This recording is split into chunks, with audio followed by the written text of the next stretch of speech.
Priyanka Bishnoi from Chaudhary Motara Mill ETT Institute 5 NRD Nirvana class DLED first year student. Subject है हमारा शिक्षक के उद्देश्य ज्ञान और पाठ्यचर्या। टॉपिक है हमारा आज का रूसो के अनुसार पाठ्यक्रम निर्माण। रूसो के अनुसार पाठ्यक्रम कैसा होना चाहिए। स्टूडेंट, पिछले वीडियो में हमने रूसो के अनुसार शिक्षा का स्वरूप पढ़ा था कि शिक्षा का स्वरूप कैसा होना चाहिए। उसमें हमने निषेधात्मक शिक्षा के बारे में अध्ययन किया था। उसी क्रम में थोड़ा सा टॉपिक हमारा बाकी रह गया, उसे हम अब कंप्लीट करते हैं। रूसो ने संक्षेप में निषेधात्मक शिक्षा का अर्थ है बालक का अपने स्वभाव, रुचि और प्रकृति के विरुद्ध कुछ भी न सीखना, अपनी क्रियाओं के स्वाभाविक परिणामों के द्वारा नैतिक आदर्शों का ज्ञान प्राप्त करना ही क्या है, निषेधात्मक शिक्षा है। इस शिक्षा में बालक के नैसर्गिक विकास पर बल दिया जाता है। वह प्रत्येक प्रकार की कृत्रिमता से मुक्ति का प्रयास है।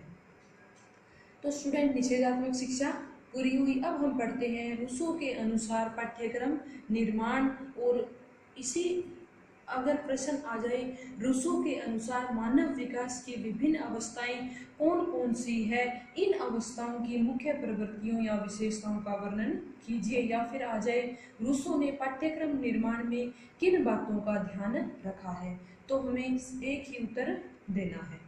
तो अब हम शुरू करते हैं रूसो के अनुसार पाठ्यक्रम। अब हम पढ़ते हैं रूसो के अनुसार पाठ्यक्रम निर्माण। पाठ्यक्रम निर्माण में रूसो ने क्या कहा है। रूसो ने बालक के विकास क्रम के आधार पर पाठ्यक्रम में भेद किया है। विकास क्रम में आयु को आधार मानते हुए रूसो ने ज्ञान प्राप्ति की निम्नलिखित अवस्थाएं बताई है। पहली है शैशवावस्था, दूसरी है बाल्यावस्था, तीसरी है किशोरावस्था और चौथी कौन सी है, युवा अवस्था। कौन कौन कितनी अवस्थाएं बताई हैं, रूसो ने अपनी 4 अवस्थाएं बताई है। पहली कौन सी है, नंबर 1 है शैशवावस्था, नंबर 2 है बाल्यावस्था, नंबर 3 कौन सी बताई है, किशोरावस्था।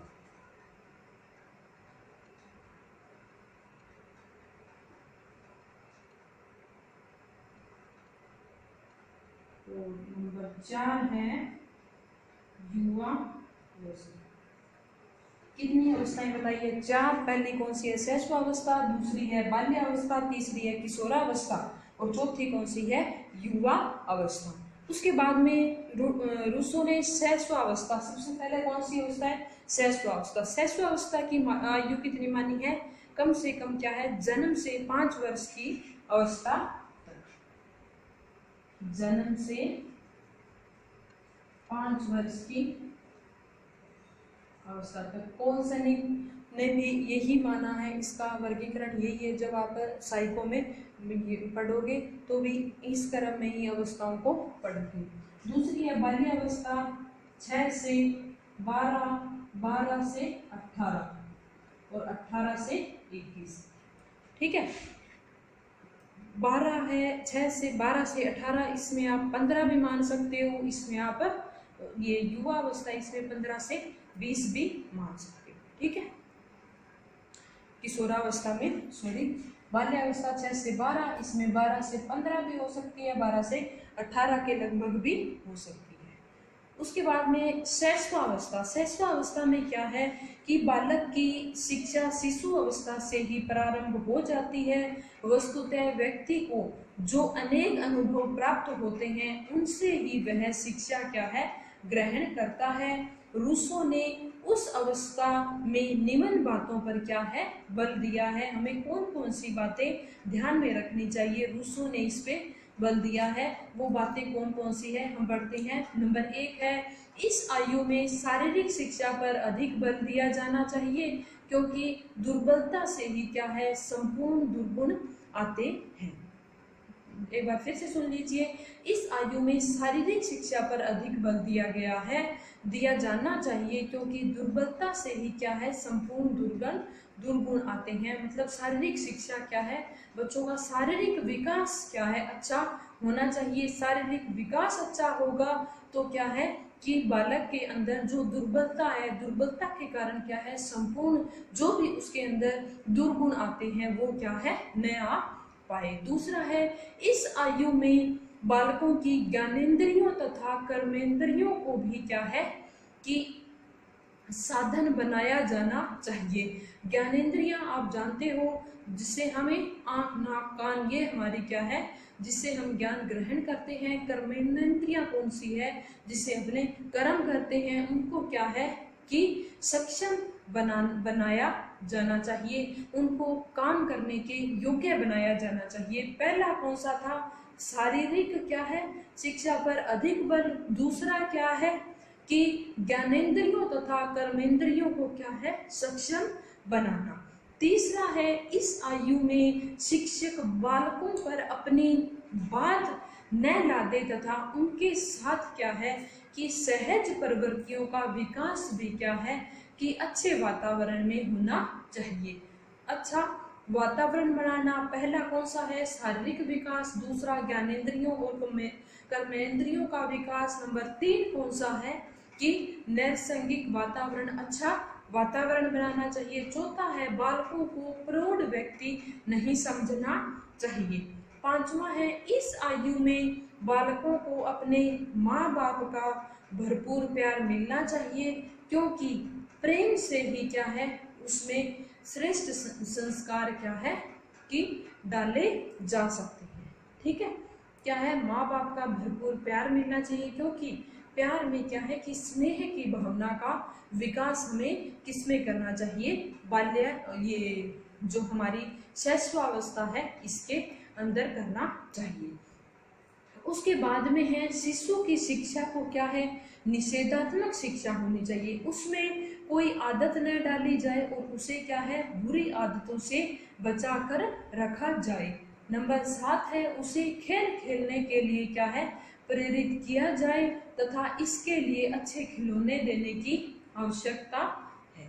ठीक है, ये क्या हो गई, शैशवावस्था के अनुसार हमें इन बातों का ध्यान रखना चाहिए। 7 बातें थी, एक बार फिर से सुन लेते हैं, अपने फिर से करते हैं। पहली कौन सी है, शारीरिक दुर्बलता है, और मतलब क्या है कि शारीरिक शिक्षा, शारीरिक शिक्षा पर हमें बल देना चाहिए। दूसरी कौन सा है, ज्ञानेंद्रियों व कर्मेंद्रियों का क्या है कि को सक्षम बनाना चाहिए। तीसरी है, बालकों के लिए विकास की क्या है एक नैसर्गिक अच्छे वातावरण का निर्माण करना चाहिए। फिर क्या है, बालकों को प्रौढ़ व्यक्ति नहीं समझना चाहिए।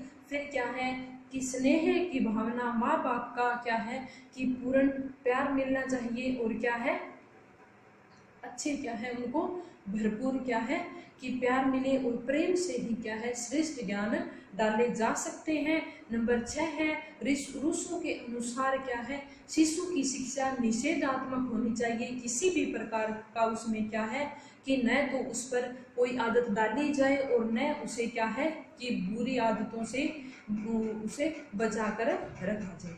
फिर है कि खेल खेलने के लिए उसे प्रेरित किया जाना चाहिए। उसके बाद में नंबर 2 आता है हमारा बाल्यावस्था। बाल्यावस्था क्या है कि इस आयु के अनुसार रूसो ने निम्न सुझाव दिए हैं। पहला सुझाव है, रूसो बालकों के ज्ञानेंद्रिय प्रशिक्षण पर बल देता है। यह कहता है, दर्शन शास्त्र का पहला पाठ हमें हमारे हाथ पैर आंख कान आदि ही पढ़ाते हैं। यदि पुस्तकों को इनका स्थान दे दिया जाए तो इसका उपयोग नहीं होगा, और क्या है कि विवेक विकसित नहीं होगा। क्या होगा कि अगर हमारे दर्शन शास्त्र का पहला पाठ हमें किसका पढ़ाया जाता है कि हमारे आंख पैर हाथ कान ये हैं, उसके बाद में अगर इनका स्थान पुस्तकों को दे दिया जाए तो ये क्या है कि ठीक ढंग से काम नहीं कर पाएंगे। ऐसे में हम क्या है कि एक दूसरे के विवेक का उपयोग करेंगे और हमें दूसरों की बात पर विश्वास कर लेना पड़ेगा। ऐसा करने से क्या है कि हम आदी हो जाते हैं और कुछ सीखने में क्या है असमर्थ रह जाते हैं। सीधा सीधा मतलब है कि हमें ऐसी शिक्षा प्रदान करनी चाहिए कि जो अपने विवेक से आए, न कि दूसरों के द्वारा हम पर लादी जाए। मतलब अपने विवेक से सीखना चाहिए, ना कि किसी दूसरे ने जो अपने पर लाद कर अपने को मजबूरन सिखाया जाए, वो हमें नहीं सीखना चाहिए। ऐसा किसने कहा है? रूसो ने कहा है। रूसो के अनुसार यदि हम सोचना या चिंतन करना सीखना चाहते हैं तो हमें अपनी ज्ञानेंद्रियों और अंगों की शिक्षा क्या है? देनी होगी, क्योंकि ये ही बुद्धि के अस्त्र हैं और शरीर को शक्तिशाली बनाने से ही इन क्या है अस्त्रों को काम में लाया जा सकता है। स्वस्थ शरीर के माध्यम से ही मानसिक क्रियाएं क्या होगी? सरल होती है। सीधा सीधा यही मतलब है जो शैशवावस्था में मैंने आपको बताया था कि ज्ञानेंद्रियों के प्रशिक्षण पर बल दिया जाना चाहिए। ज्ञानेंद्रियों के प्रशिक्षण पर बल दिया जाना चाहिए। बच्चे को ज्यादा से ज्यादा क्या है कि उनकी ज्ञानेंद्रियों को प्रयोग करने के लिए क्या है? प्रेरित किया जाना चाहिए। रूसो के अनुसार क्या है? बालक की आंखों का ऐसा प्रशिक्षण प्राप्त हो कि वह एक बार ही देखकर क्या है कि ऊंचाई, दूरी, माप और क्या है कि तोल कर अनुमान लगा सके, कि विभिन्न गंधों के नाम को संगीत के माध्यम से कानों को और स्वाद के द्वारा जीभ को क्या है? प्रशिक्षित किया जाए। रूसो 12 वर्ष की आयु तक क्या है कि रेखा गणित सीखने की बात को करता है, परंतु साहित्य, विज्ञान, भूगोल व अन्य भाषाएं क्या है बिल्कुल न सिखाने की राय वह देता है। ठीक है। उसके बाद में नंबर 2 है, रूसो के अनुसार बालक को आचरण की शिक्षा तब तक न दी जाए जब तक वह क्या है कि नैतिकता या आचार की श्रेष्ठता क्या होती है यह न जान ले। एक बार फिर से सुनना।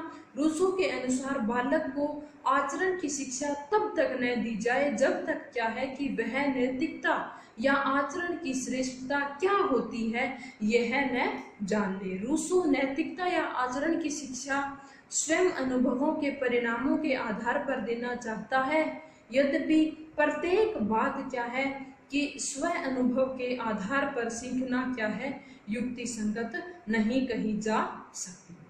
ठीक है। तीसरा है, बालक की शिक्षा विदेशी भाषा में नहीं होनी चाहिए। विदेशी भाषा में शिक्षा देना बालक पर क्या है अन्याय करना है। बालक को उसकी मातृभाषा में ही क्या प्रदान करनी चाहिए? शिक्षा प्रदान करनी चाहिए। नंबर 4 है, बालकों में सहनशीलता तथा कष्ट सहने की प्रवृत्ति का क्या है विकास किया जाए। और नंबर 5 है कि इस आयु के बालक जो भूला करते हैं, जो भूल करते हैं, उन पर क्या है कि उसे दंडित न किया जाए। कार्य में भूल करने का ही वह परिणाम क्या है भुगतेगा। दंडित करने का अधिकार मनुष्य को नहीं है, प्रकृति ही उसे क्या है दंड देगी। ठीक है। एक बार फिर से सुनते हैं। पहला कौन सा मैंने आपको बताया कि रूसो बालक में ज्ञानेंद्रियों के प्रशिक्षण पर अधिक बल देता है। उसके बाद में नंबर 2 मैंने आपको बताया कि रूसो के अनुसार बालक के आचरण को क्या है कि शिक्षा तब तक दी जाए, आचरण की शिक्षा तब तक दी जाए जब तक वह क्या है कि नैतिकता या आचरण को क्या है कि श्रेष्ठता को जान ले कि वास्तव में ये है क्या। उसके बाद में नंबर 3 मैंने बताया कि बालक की शिक्षा कौन सी भाषा में, अपनी मातृभाषा में ही उनको शिक्षा। कौन सी अवस्था आती है? किशोरावस्था। 2 हम पढ़ चुके हैं, शैशवावस्था और बाल्यावस्था। तीसरी है हमारी किशोरावस्था। किशोरावस्था इसमें क्या है कि 12 से 15 वर्ष का नंबर 1 है। 12 से 15 वर्ष का समय मैंने आपको बताया था कि इसमें अपने 12 से 18 भी मान सकते हैं और 12 से 15 भी मान सकते हैं। 12 से 15 वर्ष का समय क्या है बौद्धिक शिक्षा का समय है।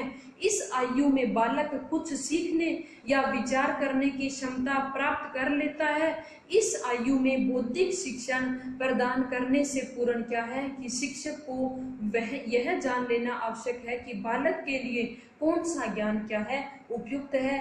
शिक्षा मनोविज्ञान में इस आयु को कौन सी आयु कहा जाता है? स्टैनले होल ने इस आयु को संघर्ष और तूफान की अवस्था कहा है। तो इसमें रूसो ने भी कहा है कि 12 से 15 वर्ष का समय क्या है? बौद्धिक शिक्षा का समय है। इस आयु में बालक क्या है? कुछ सीखने या विचार करने की क्षमता प्राप्त कर लेता है। इस आयु में बौद्धिक शिक्षण प्रदान करने से क्या है कि संपूर्ण शिक्षक को यह जान लेना आवश्यक है कि बालक के लिए कौन सा ज्ञान क्या है? उपयुक्त है।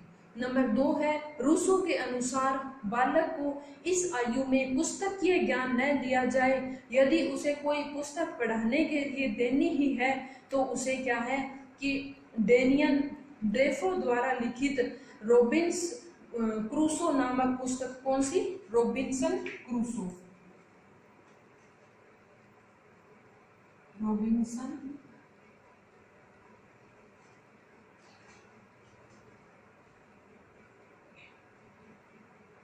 रॉबिन्सन क्रूसो नामक पुस्तक किसकी है? ये डेनियल डिफो की रॉबिन्सन क्रूसो नामक पुस्तक पढ़ने के लिए दी जाए। बालक को शब्द ज्ञान अथवा पुस्तकीय ज्ञान की अपेक्षा स्वभाव के ये स्वयं अनुभव के से सीखने का क्या है कि अवसर प्राप्त किया जाए। रूसो के अनुसार छात्र को पुस्तकों से चिपका रहने की तुलना में उसे क्या है कि कार्यशाला में काम करने के लिए दिया जाए, जिससे बुद्धि के क्या है सही विकास के लिए उसका हाथ काम करेंगे।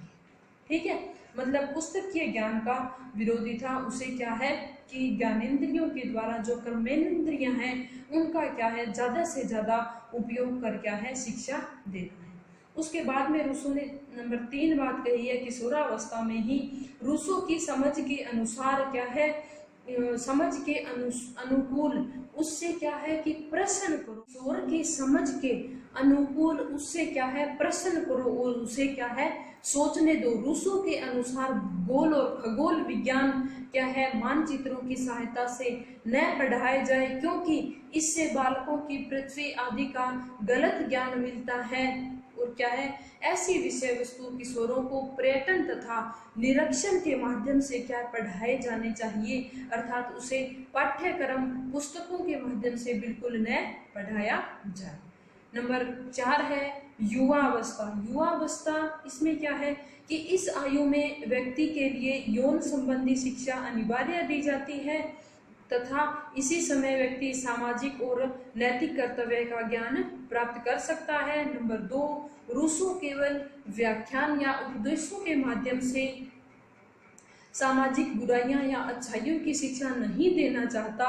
वह चाहता है कि युवक स्वयं क्या है कि सामाजिक स्थानों पर जाए और देखे कि उनमें क्या बुराइयां हैं। जब वह समाज के संपर्क में आकर दीन दुखी लोगों को देखेगा तो क्या है कि स्वभावतः उसमें करुणा दया की भावना उत्पन्न होगी। परंतु रूसो कहता है कि युवकों को वहीं क्या है बार बार नहीं भेजना चाहिए, इससे वह कठोर हृदय वाला क्या है व्यक्ति भी बन सकता है।